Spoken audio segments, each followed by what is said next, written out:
Sandalwood ಸಲಗ ಅಂತಾನೆ ಹೆಸರು ಮಾಡಿರುವಂತಹ ದುನಿಯಾ ವಿಜಯ್ ರವರು ಭೀಮಾ ಸಿನಿಮಾ ರಿಲೀಸ್ ಆದ ಹಿನ್ನೆಲೆ ಸಾಮಾಜಿಕ ಜಾಲತಾಣದಲ್ಲಿ ಲೈವ್ ಬಂದು ವಿದ್ಯಾರ್ಥಿಗಳಿಗೂ ಹಾಗೂ ಪೋಷಕರಿಗೂ ಎಲ್ಲರೂ ಡ್ರಗ್ಸ್ ಮುಕ್ತ ಸಮಾಜವನ್ನಾಗಿ ಮಾಡೋಣವೆಂದು ಹೇಳಿದ್ದಾರೆ.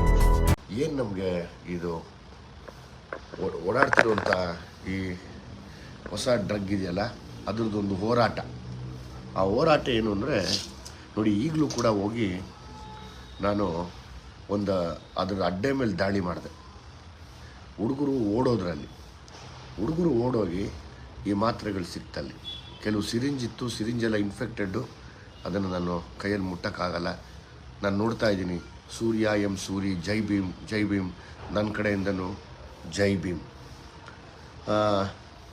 ಅಗೇನ್ ತಿರ್ಗಾ ಈ ಡ್ರಗ್ ವಿಷಯಕ್ಕೆ ಬರ್ತೀನಿ.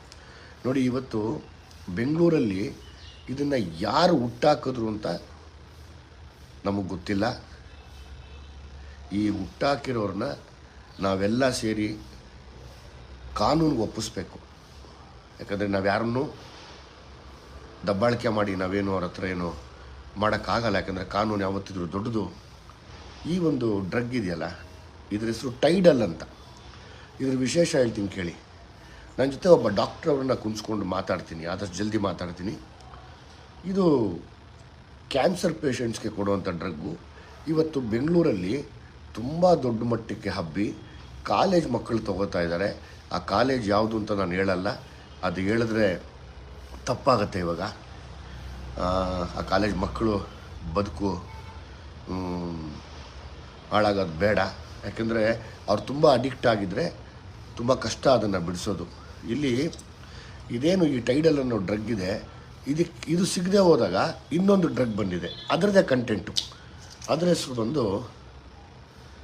ಟಪಾಲ್ ER100 ಅಂತ. ನೋಡಿ, ಯಾರೋ ತೊಗೊಂಡು 1, 2, 3, 4 ತೊಗೊಂಡಿದ್ದಾರೆ. ಅದರಿಂದ ಒಂದು 5-6 ಹಂಗೆ ಉಳಿಸಿದ್ದಾರೆ. ಇದು ನಾವು ರೈಡ್ ಮಾಡಿದಾಗ ಬಿಟ್ಟು ಓಡೋದ್ರು ಅವರು. ಆ ರೈಡ್ ಮಾಡಿದಾಗ ಸಿಕ್ಕಿದಂಥ ಇದು.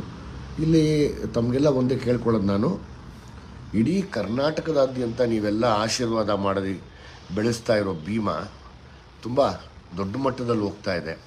ಆದರೆ ನನ್ನ ಉದ್ದೇಶ ಇಷ್ಟೇ, ಬೆಂಗಳೂರಲ್ಲಿ ಹೆಂಗೆ ಗಾಂಜಾ ಬಂತೋ ಹಂಗೆ ಅದು ಕರ್ನಾಟಕ ಫುಲ್ಲು ಹಬ್ಬಿತು, ಭಾರತದ ಫುಲ್ ಹಬ್ಬಿತು. ಬೇಡ, ನಾವು ಭಾರತದ ಲೆವೆಲಲ್ಲಿ ಮಾತಾಡೋಕ್ಕೆ ತುಂಬ ಚಿಕ್ಕವರು ಅಂದ್ಕೊತೀವಿ.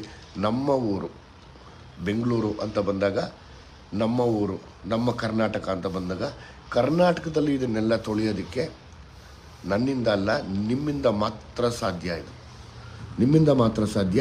ಯಾಕೆ ಇದನ್ನು ಹೇಳ್ತಾ ಇದ್ದೀನಿ ಅಂದರೆ, ನಾನು ನಾಳೆಯಿಂದ ಸುಮಾರು ಕಾಲೇಜ್ಗಳಿಗೆ ಬರ್ತೀನಿ. ಕಾಲೇಜ್ಗಳಿಗೆ ಬಂದು ನಿಮ್ಮ ಪ್ರಿನ್ಸಿಪಲ್ರಿಗೆ ಮತ್ತು ನಿಮ್ಗಳಿಗೆ ಇದನ್ನು ಹತ್ತಿರದಿಂದ ತೋರಿಸ್ತೀನಿ. ತೋರಿಸಿ ನಿಮ್ಮ ಪ್ರಿನ್ಸಿಪಲ್ಗಳಿಗೆ, ಲೆಕ್ಚರರ್ಸ್ಗಳಿಗೆ ಕೇಳ್ಕೊತೀನಿ, ದಯಮಾಡಿ ಈ ಸಿನಿಮಾನ ತೋರಿಸಿ, ಹುಡುಗರಿಗೆ ಗೊತ್ತಾಗಲಿ, ನೀವು ನೋಡಿ ಅಂತ. ನೀವು ಎಷ್ಟು ಜನ ಸ್ಟೂಡೆಂಟ್ಸ್ ನೋಡ್ತಿರೋ, ನೀವು ಮಾತ್ರ, ನಿಮ್ಮ ಕೈಯಲ್ಲಿ ಮಾತ್ರ ಆ ಶಕ್ತಿ ಇದೆ. ಸ್ಟೂಡೆಂಟ್ಸ್ ಪವರ್ ಯಾವತ್ತಿದ್ರೂ ತುಂಬ ದೊಡ್ಡ ಪವರು. ನೀವೆಲ್ಲ ಸೇರಿದ್ರೆ ಮಾತ್ರ ಇದನ್ನು ಒಂದು ಕಡೆ ಹಿಡಿದಿಟ್ಟು, ನಾನು ಹೇಳೋದು ಬೆಂಗಳೂರಿದೆ, ಇದು ಬೇರೆ ಬೇರೆ ಬೇರೆ ಬೇರೆ ಡಿಸ್ಟಿಕ್ಗಳಿಗೆ ಹಬ್ಬುತ್ತಾ ಇದೆ. ಯಾರು ದುಡ್ನಾಸೆಗೆ ಈ ಮೆಡಿಸನ್ ಕೊಟ್ಟು, ನೀವು ಯಾರೂ ನಂಬೋದಿಲ್ಲ, 30 ವರ್ಷದ ಮೇಲೆ ಮಕ್ಕಳು ಬದುಕ್ತಾ ಇಲ್ಲ. ತ್ರಿಪುರ ಅಲ್ಲಿ HIV ಆಗಿದೆ, ಅಂದರೆ ಏಡ್ಸ್ ಆಗಿದೆ. 2,500 ಜನ ಹೆಣ್ಮಕ್ಳಿಗೆ ಏಡ್ಸು, HIV. 5,500 ಜನ ಗಂಡು ಮಕ್ಕಳಿಗೆ HIV. ಈ ಥರದ ಡ್ರಗ್ನ ಬೆಂಗಳೂರಲ್ಲಿ ಬೆಳೆಸಿದಂಥ, ನನಗೆ ಬೇಡ, ಲೈವಲ್ಲಿದ್ದೀನಿ, ರಫಾಗಿ ಮಾತಾಡೋದು ಬೇಡ. ಬೆಂಗಳೂರಲ್ಲಿ ಬೆಳೆಸಿದಂಥ ಯಾರೇ ಆಗಲಿ ಅವ್ರನ್ನ ಮಟ್ಟ ಹಾಕಬೇಕು ಅಂದರೆ ಒಂದು ಯುವಶಕ್ತಿಗಳೊಂದಾಗಬೇಕು. ನಿಮ್ಮ ಅಕ್ಕಪಕ್ಕದ ಮನೆಯಲ್ಲಿ ಯಾರೋ ಹುಡುಗರು ಜೇಬ್ನಲ್ಲಿ, ಅಥವಾ ದಿಂಬು ಕೆಳಗಡೆ, ಇಲ್ಲ ಬಚ್ಚಲ ಮನೆಯಲ್ಲಿ, ಅಥವಾ ನಿಮ್ಮ ಅಕ್ಕಪಕ್ಕದಲ್ಲಿ ಪಾರ್ಕ್ ಇದ್ದರೆ ಅಲ್ಲಿ ಬಿದ್ದಿರೋಂಥ ಈ ಥರ ಒಂದೊಂದು ಸ್ಟ್ರಿಪ್ ಸಿಕ್ಕಿದ್ರೂ ಇದನ್ನು ನೀವು ಹುಷಾರಾಗಿ ಪೊಲೀಸರ ಕೈಯಲ್ಲಿ ಕೊಟ್ಟು, ಅದು ಯಾರು ಮಾಡ್ತಿದ್ದಾರೆ ಅಂತ ಅದನ್ನು ಕೂಡ ನೀವು ಪತ್ತೆ ಹಚ್ಚಬೇಕಾಗಿರೋದು ನಿಮ್ಮ ಕೆಲಸ ಇದೆ. ಎಲ್ಲವನ್ನೂ ನಾವು ಪೊಲೀಸರ ಮೇಲೆ ಹೊಣೆ ಹಾಕೋದು ಬೇಡ. ನಾವು ಎಷ್ಟು ಅವ್ರಿಗೆ ಸಹಾಯ ಮಾಡ್ತೀವಿ ಅದು ಮುಖ್ಯ ಆಗುತ್ತೆ. ಹಂಗೆ ಮಾನ್ಯ ಪೊಲೀಸ್ ಮಂದಿಗಳಿಗೂ ನಾನು ಅದನ್ನೇ ಕೇಳ್ಕೊತಾ ಇದ್ದೀನಿ.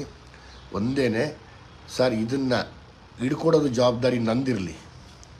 ಆದರೆ ಇದರ ಮಾರೋರನ್ನ ನೀವು ಖಂಡಿತವಾಗ್ಲೂ ಹಿಡಿದು ಎಲ್ಲರ ಮುಂದೆ ತೋರಿಸ್ಬೇಕು. ಯಾಕಂದರೆ ನನ್ನ ಮಕ್ಕಳಾಗ್ಬೋದು, ನಿಮ್ಮ ಮನೆ ಮಕ್ಕಳಾಗ್ಬೋದು, ಬೇರೆಯವ್ರ ಮನೆ ಮಕ್ಕಳಾಗ್ಬೋದು, ಇದೇನ ಹಬ್ಬಿದ್ರೆ ಯಾರ ಮನೆಯಲ್ಲೂ ಗಂಡು ಮಕ್ಕಳಾಗಲಿ ಹೆಣ್ಮಕ್ಳಾಗಲಿ 30 ವರ್ಷದ ಮೇಲೆ ಬದುಕಲ್ಲ. 30 ವರ್ಷದ ಮೇಲೆ ಬದುಕಲ್ಲ ಮಕ್ಕಳು.